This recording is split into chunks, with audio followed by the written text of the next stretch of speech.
and the Native American Student Association. I think they've been planning this for quite a long time, so thank you for doing that. And certainly want to welcome Deb, Representative Haaland, Congresswoman Haaland, and congratulations in your successful being elected again to be a congresswoman. And we're proud of you, appreciate you. Thank you. And didn't know Sunshine is my granddaughter, and so she's asked me to do this opening prayer. So with that, I'll do the prayer in Tewa. Hirakantu ramone kona kutana yokanto santa be hanag wait on the santa way hanagi hoto kanto net winging at you kangi point kanto and mono which and kuo equally to ansharim point kanto wingi anymore ansharim haritu so public kanto and mono nako kuka boy to santa be ikamida yumiko kuntero montore kuiwa senwa gikari then what's the moon ansha po he will game puri he will game rige kanto and what santa and pay no kage mo po santa to the kage point we move the wagging point you know akiweko but santa to no we move the wagging point you know akiweko agnakurino na hina vinya me kage na minno be what's young in puri then I'll wake up to kanto no mone wengi hanako nakuri hiho. Thank you. Just a brief explanation in my prayer. I engaged the spirits to be with us on this celebration of the NASA and the groups that are doing the presentation to help us and guide us in our work that we're doing tonight, and also to bless us and keep us safe from the pandemic that is going on for all of us. So that's what I asked in my prayers. Thank you. Thank you. Well, thank you to them, my grandpa. And now we'll proceed on to the land acknowledgement, and my co-leader, Amanda Casano, will be doing the land acknowledgement today. Hello all. On behalf of the Native American Students Association and the Bowdoin Outing Club, we would like to respectfully acknowledge Bowdoin College resides upon the traditional homelands of the Abenaki people. The Abenaki are members of the Wabanaki Confederacy, or People of the Dawn, which include 5 member nations, the Abenaki, Mi'kmaq, Maliseet, Passamaquoddy, and the Penobscot. This was a site of yeah, trade. I recall when I first came in. This was a site of trade, travel, gathering, and healing for the Wabanaki over more than 12,000 years. Today, each community maintains its own tribal government, community schools, cultural center, and manages its respective lands and natural resources. Although most of Maine's native people belong to one of these 5 federally recognized tribes and reside on tribal lands, other native people live in towns and cities across the state. We make this acknowledgement aware of violations of water, territorial rights, and sacred sites across Wabanaki homelands, which are stewarded today by over 7,800 tribal members in the state of Maine and counting. Indigenous peoples continue to protect and remain in relationship with the land and waters, and will do so until the end of time. It is vital to honor these beginnings and recognize the ongoing dedication and importance of Indigenous culture within our communities and within the spaces that we gather, live, learn, and work on. Thank you all for joining us today and acknowledging the stewardship of the Abenaki people. Thank you, Amanda and Shandine. Shandine is also our other co-NASA leader. And with that, good evening, everyone. Welcome to the Native American Student Association's first virtual event for Native American Heritage Month. For this event, we are co-hosting with the Bowdoin Outing Club, and we just want to thank them. I'm just gonna mute everybody. Okay. Also today, we have the great honor to host U.S. Representative Deb Haaland from Laguna Puebla in New Mexico. For this event, we'll start off with a lecture talk and from Deb Haaland, and then proceed to a Q&A session for the last 15 minutes. And yeah, first of all, we would like to congratulate you, Deb Haaland, for getting reelected for your 2nd term. We are so proud of you, and we know you'll make New Mexico proud and Indian country as well. And with that, Congresswoman Haaland grew up in a military family. Her father was a 30-year combat Marine who was awarded the Silver Star Medal for saving 6 lives during Vietnam. And her mother, is a Navy veteran who was a federal employee for 25 years in Indian education. She knows the sacrifices made by military families because her family moved throughout the country during her father's military service. As a result, she attended 13 different public schools. As a single mother, she volunteered at her daughter's preschool in order to afford an early childhood education. Like many New Mexicans, she had to rely on food stamps at times as a single parent, had to live paycheck to paycheck, and struggled to put herself through college. Through hard work and determination, she earned degrees from the University of New Mexico and UNM Law School. Congresswoman Haaland and her daughter, who recently graduated from the University of New Mexico, are still paying off student loans. For several years, she ran her own small business producing and canning Pueblo salsa, and later became the first chairwoman elected to the Laguna Development Corporation Board of Directors, overseeing businesses operations for the second largest tribal gaming enterprise in New Mexico. Deb successfully advocated for the Laguna Development Corporation to create policies and committees to earth-friendly businesses practice. Deb is a former tribal administrator and has administered a local service provider for adults with developmental disabilities. She is a 35th generation New Mexican who is enrolled member of the Pueblo of Laguna and also has Jemez Pueblo heritage. After running for New Mexico Lieutenant Governor in 2014, Haaland became the first Native American woman to be elected to lead a state party. She used her experience reaching out to the communities who are often forgotten during the electoral process during the 2 Obama presidential campaigns. During her time as state party chair, she traveled to Standing Rock to stand side by side with the communities to protect tribal sovereignty and advocate vital natural resources. Starting in 2016, Haaland has served as an honorary commander of Kirtland Air Force Base, which gives her a better understanding of its missions and effects on New Mexico's economy. After a lifetime of organizing communities to stand up for New Mexico families, Congresswoman Deb Haaland was elected as one of the first Native American women to serve in Congress. She will serve in leadership roles as the 116th Congress Freshman Class Representative to the House Democrat Steering and Policy Committee, House Democrat Region 6 Whip and Deputy Whip for the Congressional Progressive Caucus. If everyone would unmute their mics for a quick second and give me a hand in welcoming U.S. Representative Deb Haaland.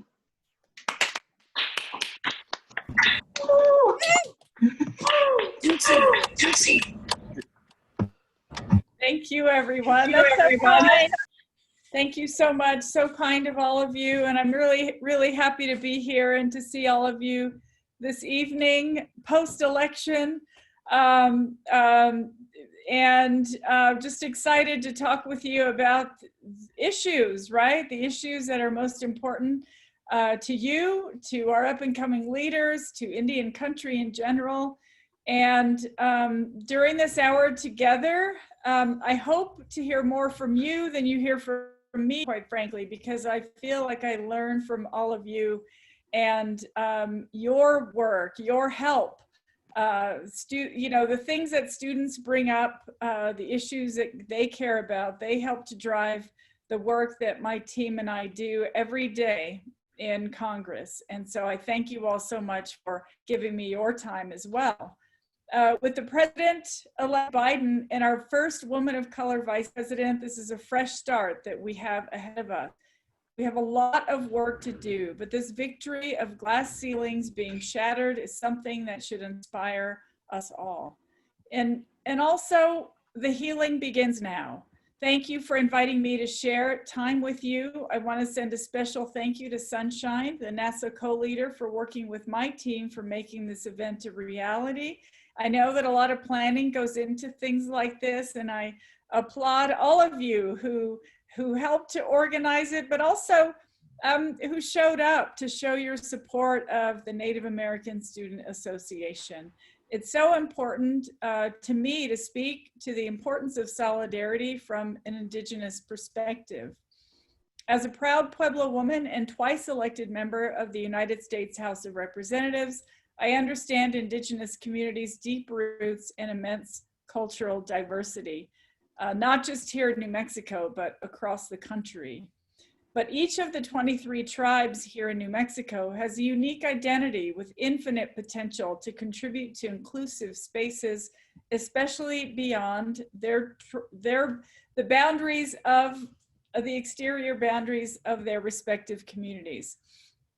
Last year, I introduced a resolution to make November Native American Heritage Month because remembering our heritage is the first step to the continuous practice of building our legacy. For more than 200 years, decisions about federal policy have been made without Native Americans sitting at the table to advocate for our own interests, tribal sovereignty, treaty rights, or trust responsibilities that are owed to us by the federal government. Although I'm honored to take a seat as one of the first Indigenous women in Congress, the process of healing the intergenerational damage caused by corrosive government actions against Native Americans through the various eras of U.S. government policy is a collective effort. NASA and other organizations working within institutions to create structures of support for our Indigenous people play an important role in establishing a more equitable society for all of us. Today, I'd like to share a few of the specific steps that I've taken within my own role to advance toward that goal. The broadest reaching threat to the well-being of Indigenous Americans currently is the COVID-19 pandemic and its augmented destructiveness as a result of long-standing neglect and the long-lasting legacy of settler colonialism and structural inequality in the United States. In New Mexico, where I represent Native Americans, the Native populations make up less than 11%, but at one time were more than half of the coronavirus cases that were reported here in New Mexico. Years of exposure to radiation from uranium mining, like at my own pueblo of Laguna, nuclear weapons testing, methane leaks from oil and gas drilling, and industrial chemicals from factories have created underlying health conditions that make our communities the most vulnerable in the country. Native healthcare is underfunded and underprepared to address the influx of hospitalizations as a result of this infection. For this very reason, I passed the CARES Act, which provided critical funding for coronavirus relief to Indian tribes. I've been fighting to make sure that state, local, and tribal governments have the flexibility to spend the money where they need it most, because we know our communities better than anyone else. In 2019, I co-sponsored the Healthcare Access for Urban Native Veterans Act to improve healthcare access for Native American veterans.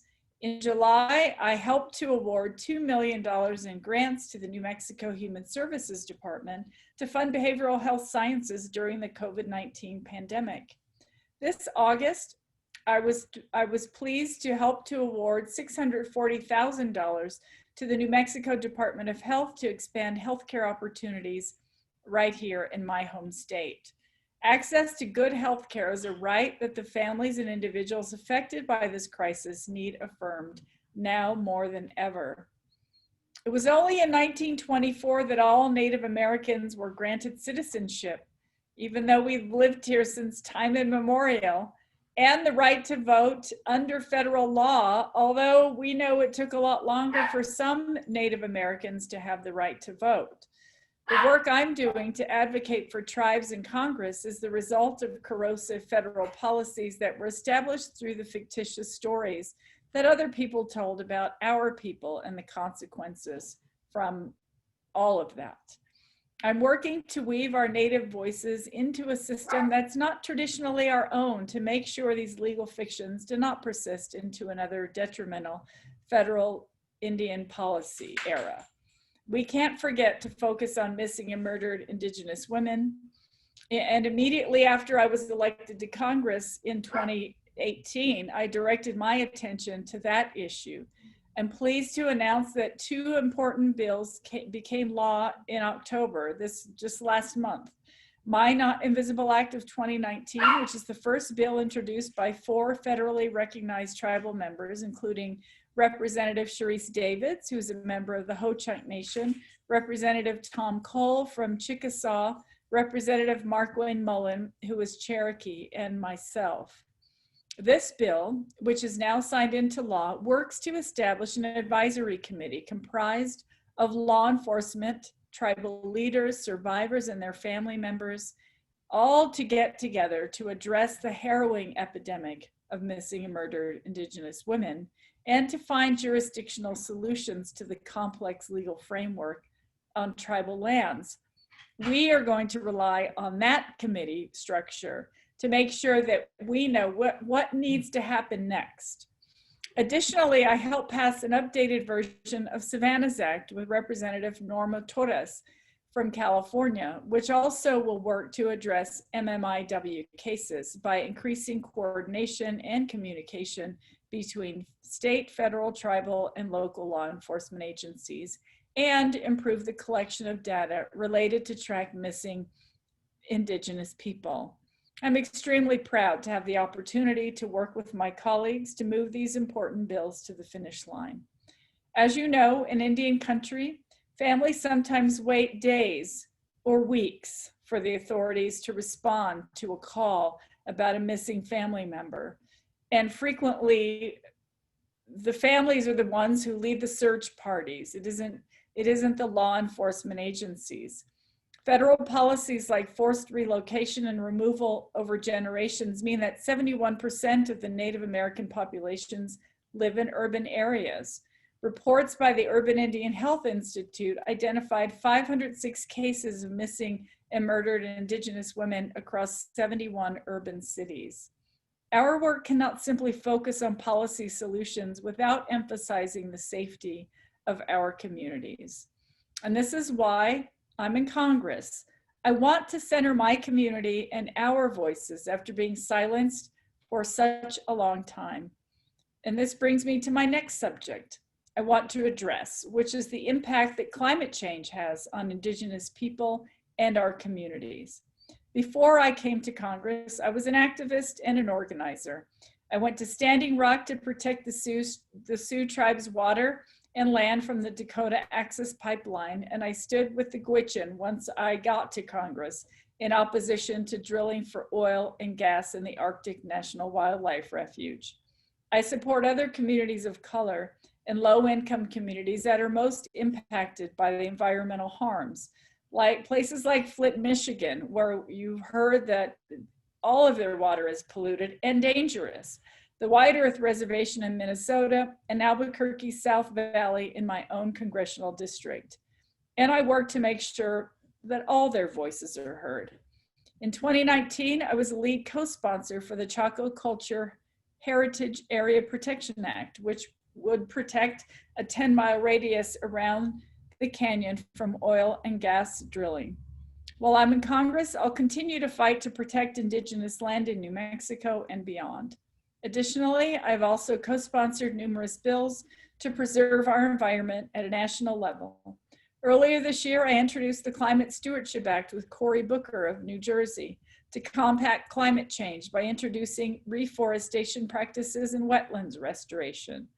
Environmental preservation is most successful with a combination of policies that address restoration and preservation at the national and local levels, which is what I am working on doing. Climate change has material impacts on the most vulnerable members of our communities. Food insecurity and lack of access to clean water are both dramatically exacerbated by climate change. Combined with existing structural inequalities that prevent Indigenous people from having access to healthcare, make the impact so much worse. And today, right now, this is a turning point. We must listen to our planet and act now because viruses could soon become the norm. This means that we must prioritize caring for our most vulnerable communities.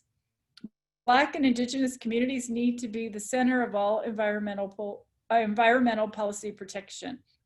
We can only care for our communities by caring for the places they live. We must take care of the earth while we still can. I feel it's my responsibility to protect these communities and places because that's my job as a Congresswoman. I'm so grateful that we have community members like yourselves who are also concerned with environmental protection. Last, I'd like to update everyone that Senator Warren's office and my office are finalizing our work on the Honoring Promises to Native Nations Act.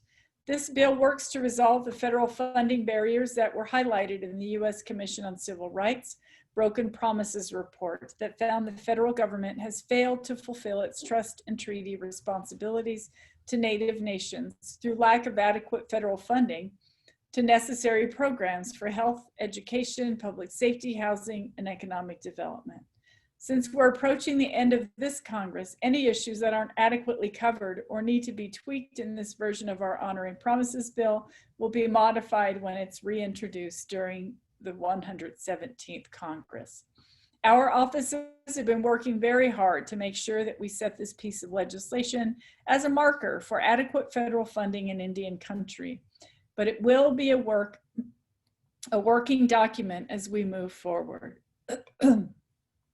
Tribal consultation on the provisions included in Honoring Promises is our top priority, and I want to ensure that if folks see places where we can improve the bill after its introduction, our teams will have another crack at the text when it's reintroduced in a few short months. As you all know, this country is a work in progress, and it's incredibly inspiring to be with a group of students who are committing to helping to move the needle on that progress. The education you all are receiving will open up doors of opportunity even now and down the road and break down barriers for so many people in our communities. And I want you all to know that I'm in your corner. Maybe someone in this room will be a Supreme Court justice, a member of Congress, or a community organizer that brings change to our country, just like we saw in this last election. I look forward to hearing from you more what you're doing to bring justice and change to our country now and in the future. And I thank you all so much again for having me here, and I look forward to our conversation. Thank you all so much. Thank you. Yeah, so now I think this is a perfect time to go into our Q&A session, and the way we're going to be doing this is if you have a question, there's a function on here where you can raise your hand, and I will pick someone to ask a question, either if they want to verbally speak it, and also you could ask a question through the chat, and we will go from there. So yeah, if anyone has any questions for Congresswoman Haaland, please make it noticed to us, and I'll try my best. And Amanda, can you also help me keep a lookout for people who have questions? Yeah, no problem. Great.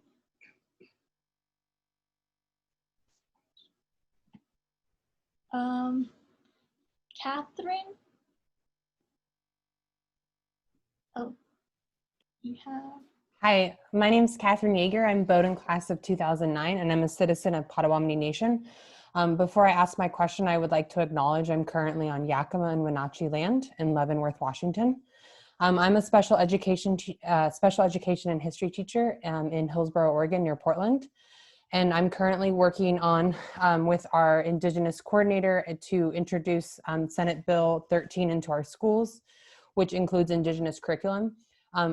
My question for you is, as someone who has gone through our education system, what do you feel is the most important thing that teachers and educators can do to include not only Indigenous voices into our curriculum, or potentially things that I'm sure how to word it, but what would your recommendations be as far as moving forward our education system to acknowledge Indigenous peoples and to include them within our education system? That's a great question, and thank you for working on that. And of course, Native American history is American history. And you know, I feel like in my own education, my own public school education, you know, you get one chapter on slavery, You get one chapter on Native American history, and the rest is a history that essentially excludes all, the whole history of how all of this racial injustice started. I feel like if we all learned more about that right now, we wouldn't have been faced with this reckoning that we're having in our country with the Black Lives Matter protests and everyone rising up to say, we've had enough. We want people to be treated fairly in this country.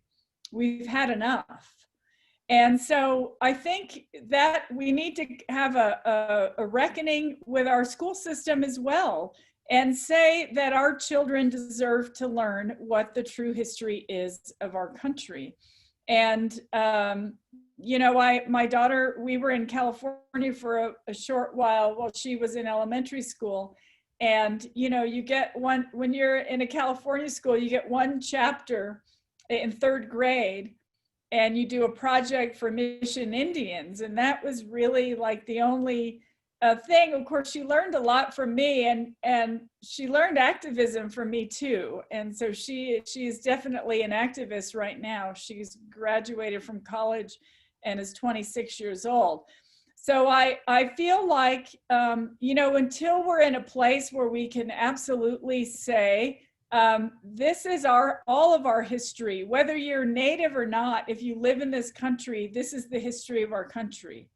And we should know that we should respect places like Bears Ears, Grand Staircase, Escalante, Chaco Canyon. Why are those places important, and why should we treat them with respect, right? It has everything to do with not just the people, but the land, because we all need to come to an understanding in this country of what that means, right? You can't separate Indigenous people from the land.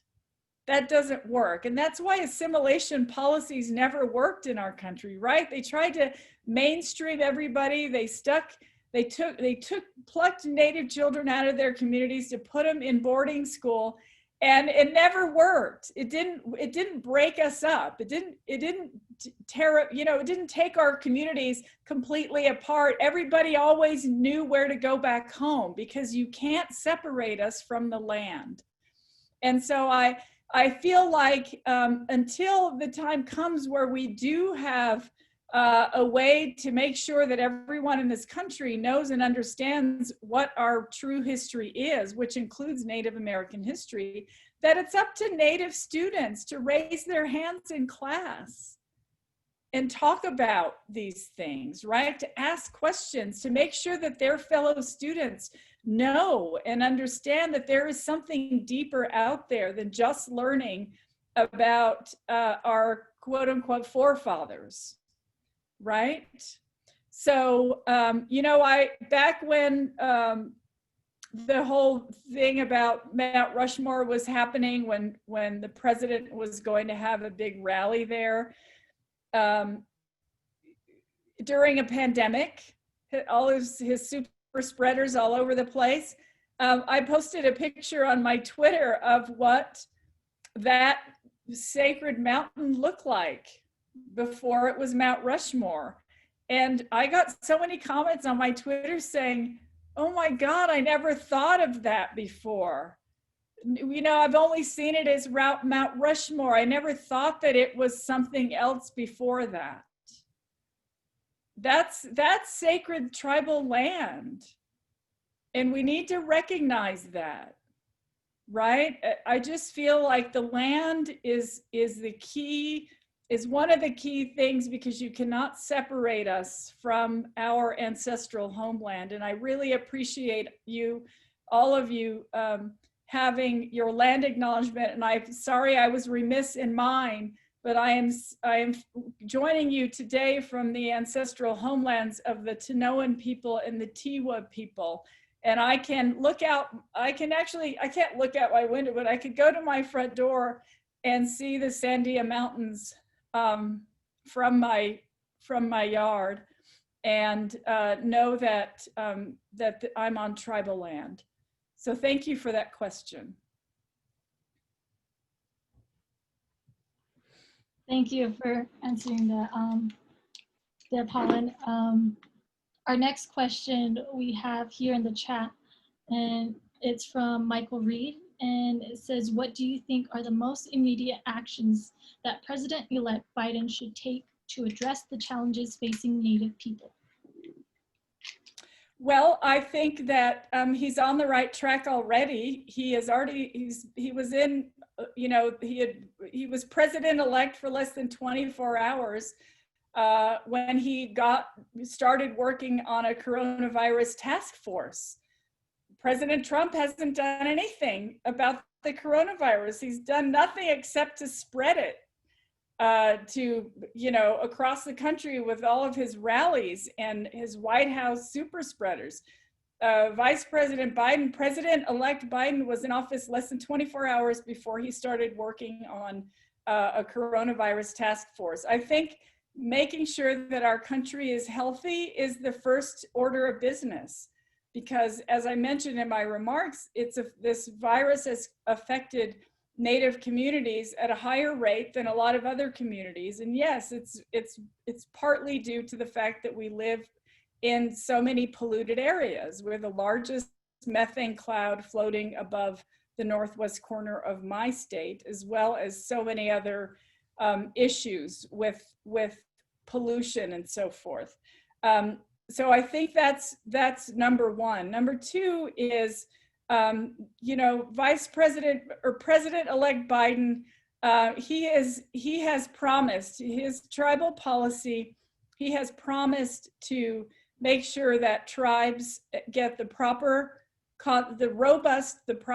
tribal consultation that they deserve. That is a requirement between tribes and the U.S. government. It's just that some people don't think it's important, and so they bypass that a lot. But I think that the most important decisions for President-elect Biden will be better made if he is consulting with Indian tribes. And I feel confident that he will do that. And when it comes to the coronavirus, I am positive that he will make sure that Indian country is well cared for. But he's promised to address so many top priorities with the environment, getting us back into the Paris Climate Agreement. He's taken on a promise to protect 30% of our land and oceans by 2030. I think we'll be on the right track just in his first several weeks, and know that there was a large Native American policy group that were helping and have been helping President Biden to draft his or craft, I should say, his tribal policy. And I know that he will pay attention and listen. Great. Next, we'll go on to Jack. I think, Jack, you had your hand raised in the beginning. So if you still have a question, yeah. Can you guys hear me? Yes. Yeah, thank you, Representative Haaland, so much for taking the time to speak with us. My question was just about your optimism for climate change policy, specifically with kind of Biden winning the presidency. Are you optimistic for more progressive climate change policies, or as someone kind of in Washington, what do you see for the future for that? Absolutely. I'm absolutely optimistic with the Biden administration. I think that his climate and environmental policies are the most progressive that we've ever seen in our country's history. And I mean, he realizes the danger that change poses to our Earth, and he's ready to move on it. And that's why I was especially pleased that he adopted our 30 by 30 resolution to save nature, and has promised to get us back immediately into the Paris Climate Accord. You know, President Trump has done so many horrible things when it comes to our environment, aside from, removing big swaths of public lands from protection so that gas and oil folks can drill and frack there. He's also gutted the Environmental Protection Agency. He's taken, he's decimated the workforce in the Department of the Interior, for example. We had hearings in committee about climate change scientists who were studying climate change in Alaska and were removed as soon as President Trump came in. And he took them out of the field in Alaska and put them in the auditing department in Washington, D.C. So we have, he realizes the urgency of building that workforce back up. He relies on science, he believes in science. And so I think when we immediately, start to staff those agencies, we'll be able to see some real change. But I have every confidence in President-elect Biden and Vice President-elect Kamala Harris that they will immediately work to start reversing the effects on our environment of the last 4 years. Great, thank you for that. The next one will be Roger. Here you go. Hi, so my name is Roger Renfrew, and I live on land that was once primarily traveled by the Norridgewock, who are a tribe who no longer exists. They were absorbed into the Penobscot, and I live in a town called Skowhegan, which is an Indian place name, and was very actively involved in the battle to get rid of their Indian mascot over the past 5 years. My question is about Bowdoin and what Bowdoin's responsibilities might be. President Rose has committed Bowdoin to a pretty broad approach to understanding its own racism and to trying to study more and expose the students to more anti-racism. Bowdoin is a very highly regarded institution, has a lot of influence within the state. So I would just like to get your ideas on how a private institution like that could play an active role in these issues. Thanks. Thank you also.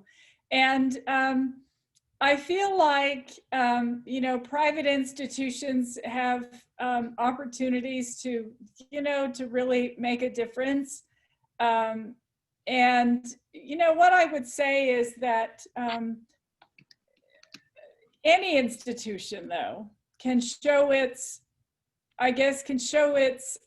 commitments to that ideal by making sure that they are hiring professors of color, that the diversity is reflected in the staff, in the faculty, in the student body. There are Native American students are the most underrepresented students in higher education, no matter where you look. And I feel like and it's one of the reasons why when I was in law school, I worked very hard here in New Mexico to get a bill passed in the state legislature that said any Native American who is enrolled at in a New Mexico tribe can have in-state tuition regardless of their residency, because we face a lot of obstacles when it even comes to just getting an education. And so I would say that supporting, recognizing the obstacles that Native students have and supporting those, and then making sure that diversity is absolutely present in a college setting like that would help immensely. And so I think I was at, I think I was at George Washington University giving a speech during my first term, and the students asked me to sign on to their, it was like a, what was it? It was a petition, a Native American Student Bill of Rights or something like that, where they, and some of those things were listed. And I know that was going around some of the colleges. So I signed it because I wanted to support what they were doing. But I think, I mean, there are lots of qualified Native American PhDs in the country who could easily, teach college students. And it's, and it's not just the Native students who benefit from that. It's all the students who benefit from diversity. It's not just us. It's the students of every, every diverse background and ethnic background who would benefit from a diverse faculty. So those are some of the things that I would suggest. Thank you, Representative Haaland. I think everything you said really resonates with us as students at Bowdoin. We certainly want to see more Native faculty on the payroll at Bowdoin. Currently, we don't have any Native faculty, but we would certainly like to see that in our future. It's really important for us as Native students and for the coming generations of Native students who will come to Bowdoin, for them to see that there's a place for us here and that we have a future in education. Yes, thank you so much for speaking. Everything you said, I totally agree with, and I think it's very important to hear it coming from someone as important as you. Like, and as students, like, this is our voice, and to have it resonate and to have you say it is very important. So thank you so much. Mm-hmm. Yes, thank you. And now we'll move on to Annie Meyer, I want to say. If you would like to ask a question now. Thank you, Sunshine.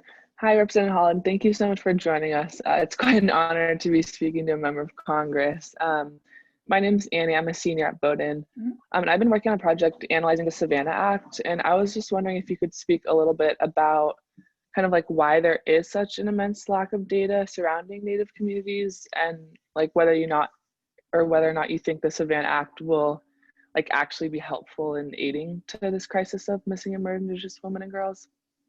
Oh, I think it will be helpful. And I just want to stress that missing and murdered Indigenous women has been happening since the Europeans came to this continent. It's not just a few generations old crisis. It's been happening since the late 1400s. And I mean, it's not going to, like, we're not going to untangle this terrible, terrible crisis just with a couple of bills. So I want to just make sure that all of you know that we're going to continue working on this issue.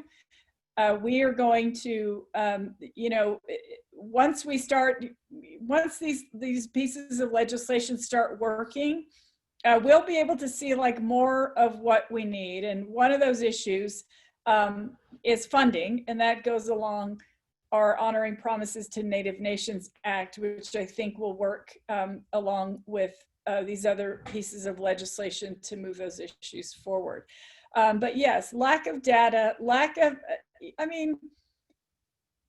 I think the jurisdictional issue is one. It's sort of like, well, what state, county, local law enforcement agencies think about calling up Indian tribes and saying, let's work together, or, there's just kind of a disconnect. And, the Bureau of Indian Affairs, they have a police department that serves Native communities, but I know for a fact that, because I've worked in Indian country here in New Mexico, that it's not always a reliable law enforcement agency. You could call, if I used to use the example, I could be in the middle of the Navajo Nation and call the police if I were in fear of being assaulted. But number one, I may not get a signal. Number two, where would my call go, right? Which agency would it go to? These are all things that we need to figure out, because, and then even if it did go to the BIA police, there's a chance it could take them 2 hours to get somewhere, because there's not enough people serving Indian country. So, but the data, part of it, of course, is also the infrastructure, the lack of infrastructure. As I mentioned, with the cell phone towers, right? This internet service is not everywhere. and we've seen that that is a disparity right now in Indian country, and we've seen it due to the pandemic.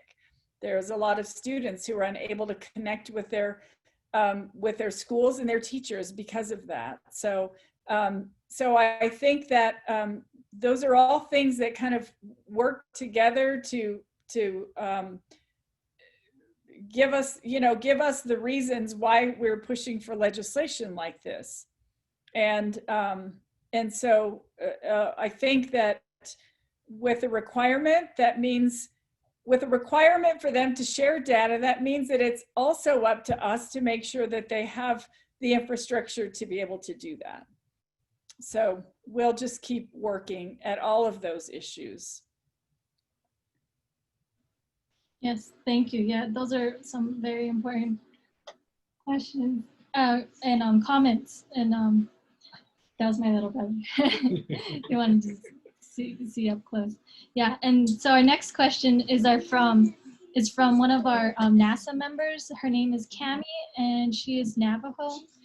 And her question says, I live in Utah near Bears Ears. Are there any plans moving forward to restore the monument to its original large boundaries?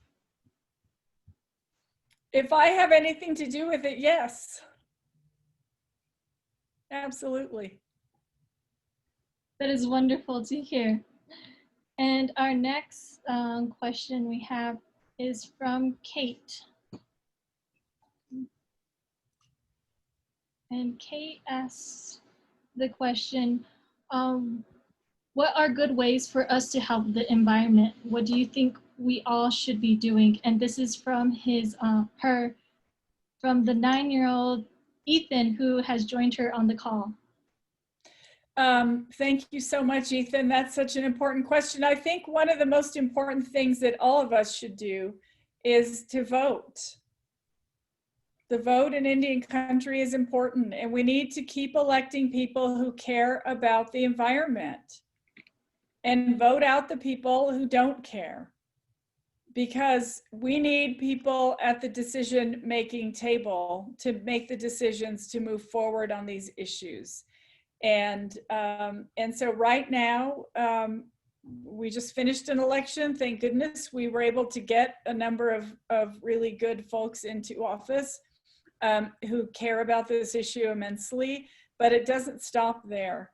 We'll have another election next year and the year after and the year after, and it's up to all of us to make sure that we are participating, that we are the ones who are making our hearts known by electing the people who we know will care about this planet. And so so I would say that's one of the most important things. Additionally, I mean, look, we all have an obligation to conduct ourselves and live our lives in a way that is exemplary, right? I mean, we should just all watch what we do and try not to leave a trace. If you're, Ethan, if you're up in the mountains or you're hiking or enjoying, a river or a stream or in the outdoors, just make sure you don't leave any trash behind. Make sure that you are watching out on just walking as lightly as you can. It's up to all of us to exhibit those good habits. And I think that we can also do whatever we can to make sure more kids like you have opportunities to be outside, because we want folks to love our outdoors. And that's how we raise generations of people to care about our environment. And I'll say, do well in school.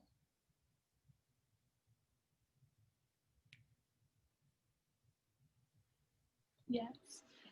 So our next question is from Tom, and he's asking about Standing Rock. He says, with Standing Rock experience, what can Congress do to help tone down the constant military reaction to Indigenous grievance?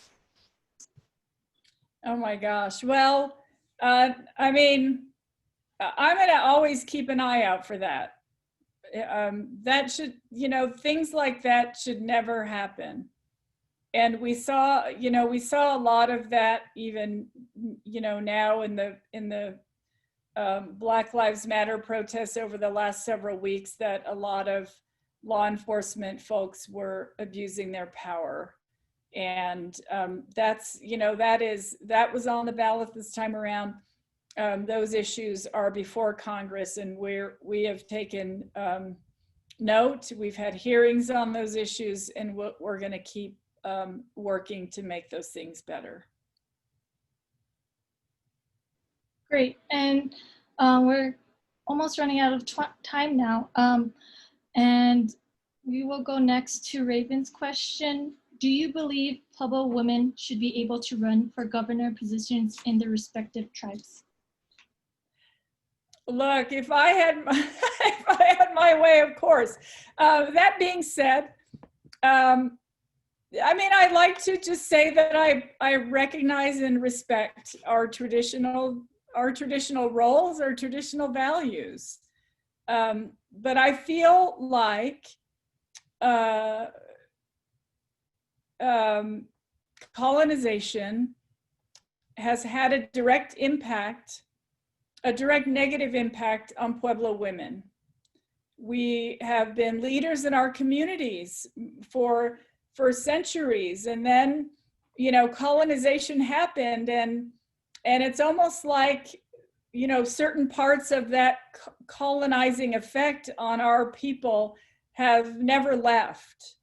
And so in a true sense of, when we think about tradition in our Pueblo communities, I absolutely recognize that we're matrilineal societies. Our people never would have survived if women didn't work as hard as they did, because they worked equally as hard as the men just to make sure that they had a future for their families. I mean, they didn't think about just themselves. They thought about, way into the future. We want to make sure that our culture and our people live on.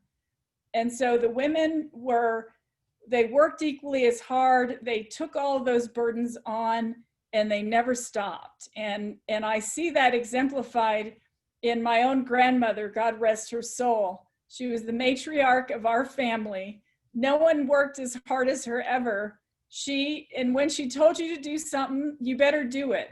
Whether it was me or any one of her sons or anybody, even the village officers, right? She didn't have a problem telling them what she thought.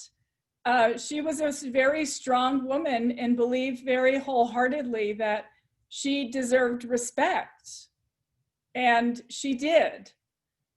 And so I think about her a lot of times when I'm going through this journey, right? And what would my grandmother say? What would she do? She would want me to keep fighting.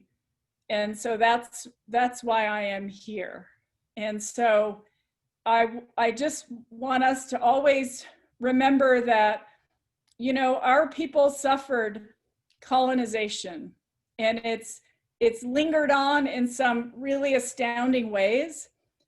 We don't have to live like that anymore. We can reinvent ourselves. We can, and knowing that I could never run for governor in my own Pueblo, that's why I decided to run for Congress, because I know I have an opportunity to get elected and to have an opportunity to lead. So those are options too. So we should look at all the options, right? You can run for office outside of your Pueblo. You can be a leader in the larger community. You can help your people in so many ways. It doesn't have to be within within your own community. And that's why you are in a place of learning right now, where you can explore all of those ideas and focus on the things you need. So the other day I spoke to a group of Indian law students, of the National Native American Law Student Association. And all I could think of was, I want you guys all to stick together, because when one of you decides to run for office, everyone else needs to help that person, right? Like we all need to come together and lift each other up. And that's really the bottom line, is that Native people need to support other Native people, regardless of what roles we're in, because as I mentioned earlier, there are a lot of obstacles to us finding success. And so just know that everyone can succeed. And, you know, I started out as a phone volunteer, and now I'm a member of Congress. I don't have rich parents. I didn't have a savings account when I decided to run. I don't have, you know, a grandmother or somebody who was a Supreme Court justice or a U.S. senator or a secretary, you know, a cabinet secretary who could name, you know, I could name drop, or who could make a few phone calls on my behalf. I didn't have any of that. I started from square one.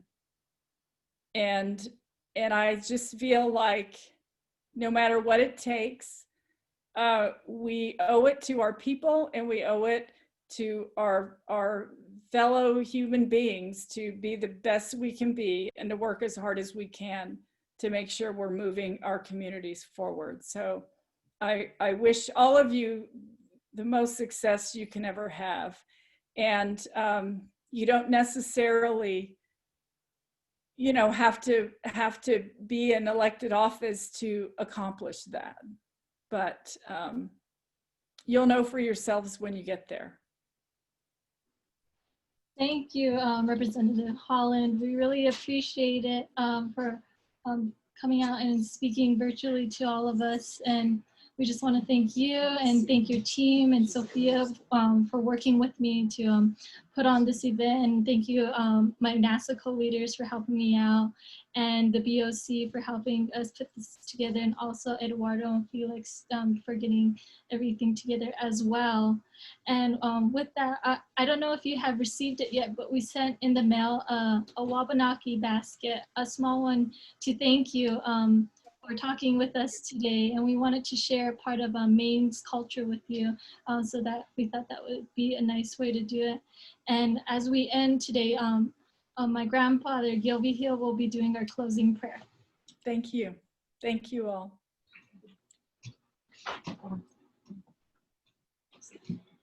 Thank you, Representative Haaland, and to NASA, of course, my granddaughter, Sunshine, Tanstoni Queen, as I know her by. And like all our gatherings, we open with a prayer and we close with a prayer, so that we can ask the spirits that we ask to come and be with us, to bless us in our work and continue to do the work, and to help our congressional women here, plus also all of the Congress and people, President-elect. I think we need to unite and get together behind them to make this world a better place. So with that, I'll close the meeting in a proper way. Rakantu na mo ne ko na kota na do ton sa ta pe hanagwe tamasata toy hanag horita kantu ne we na to kan ko no ko na ko kan no boarding college ko kan no ko an eri mo di school ma ni ecola ma de kantu hono mo de ka po da po no ton sa ta pe ho ika mi da mi ko ko te mo ha to ri we wa se wali ori ani ne bi equal hakkan di mo hiu di mo erge ra kantu no ton sa ta pe to rin po se chana pe io ma sa ta toy pina se mi de vi ko ta io. Thank you, Tipin. With that, that's the end of our event. Thank you, Deb Haaland, and if everyone would like to unmute and give her a round of applause. Thank you, everyone. Thank you, guys. See you next time. Okay, Thank you. Thank you. Thank you. Thank you. Bye. Bye. What's the stuff? Yeah, thank you for coming. The last 7 minutes, we're just going to be doing a kind of a NASA wrap up if you want to. Hold on. NASA wrap up if you want to join. Thank you. Hello. Who is left on our screen? Let's see. Shout outs to Raven Alcott, my best friend. Shout outs to Danielle Jackson, my other best friend. Oh, hey Annie. Glad you were able to make it. Hey Amory. Glad to see you. Chad, the dad. My dad is here too. Good job, Sunshine. Thank you, Dad. My dad's like 2 hours away, but thank you for coming. Hello, Kay. I think yeah. Thank you, guys, and thank you for staying till the end with the wrap up. Sister's not there anymore. Yeah. Sunshine, who's over your shoulder? Who is that? That's my little brother. How old are we? He's 6, huh? Yep. Hi, nice to meet you. His name is Jude. Hey, stop saying my name, sister. Okay. Yeah, he's a little shy. But yeah, that was great. Yeah. Did anyone happen to get the amount of people we had on there? At our max, we had 78 people.